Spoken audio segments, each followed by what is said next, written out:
And then real quick here, because there's one more thing to discuss here in the segment, then we'll go into break. Okay. Transhuman, make way for the Homo superior.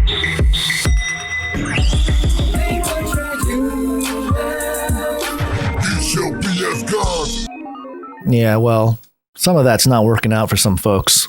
This is Fortune.com, and the headline is, "A classic moment of failed technocracy is rocketing us all toward a global recession," according to Adam Tooze, the internet's favorite economic historian. Wow. I've never even heard of this guy. Internet's favorite. You know, I've just been wanting somebody to tell me who my favorite economic historian should be. Yeah, so this is a few days old, I think about a week old here, but let's just real quick here. Central banks around the world are trying to tame rising inflation by raising interest rates and tightening monetary policy. Wednesday, the Federal Reserve raised its key lending rate by 75 basis points. The Bank of England followed in the Fed's footsteps on Thursday, raising interest rates by 50 basis points. The Fed's aggressive rate hikes have ignited recession fears in the U.S., but Columbia University economics professor and, quote, the internet's foremost historian of money and disaster, Adam Tooze, believes that similar and, quote, simultaneous hikes by central banks around the world might spark a global economic downturn. There is an, quote, extremely severe risk of global recession, Tooze told The Guardian in an interview.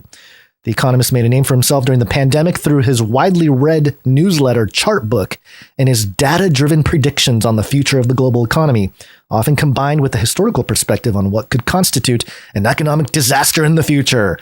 It sounds like just a bunch of conspiracy theories to me, but I don't know. Somehow this guy's really favorited. In his interview with The Guardian, Tooze warned that the current wave of rate hiking could play a part in sparking that disaster, saying that hundreds of millions of lives around the world could be altered by a global recession.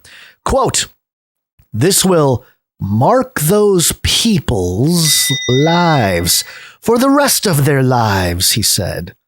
It's going to mark those people, Basil. We're millennials. Bring it on, bro. Come on. Come on. Yeah, there's no mark of the beast implications at all. 9/11, we were, 9 years old or something? I guess 11 years old. I was old, a little older. I was 2008 18. Recession. I was in college. I was out of college. I was bring it trying on. to survive. Yeah. So it's going to mark people's lives for the rest of their lives. And then it goes into Jerome Powell and how he was talking about they're going to have to bring some pain to get inflation down. Jerome Powell quoted, "I wish there was a painless way to do that.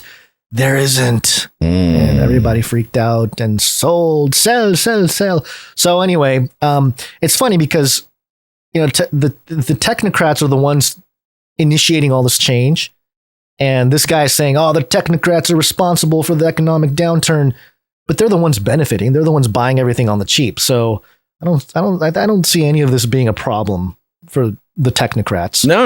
I mean, opportunity for the them elites, financially. Yeah, the elites of all stripes actually benefit from economic downturns more than anybody. Yeah, because they're the ones with the most dry powder to just jump in on all the distressed assets, and then when everything rises back up, oh, George Soros just owns the UK, or owns the entire industry, and it's that the sort old of thing. it's the old saying. I think it's recessions turn millionaires into billionaires, right? Which means you need $1 million going into it to make any progress. But right, yeah. There you go. So that's some of the developments in the technology side of things. I did also have a video of a flying man, but we'll skip that because, you know, that's an evergreen. People have seen. We always got time. Man. Yeah, for the jetpack man. Yeah.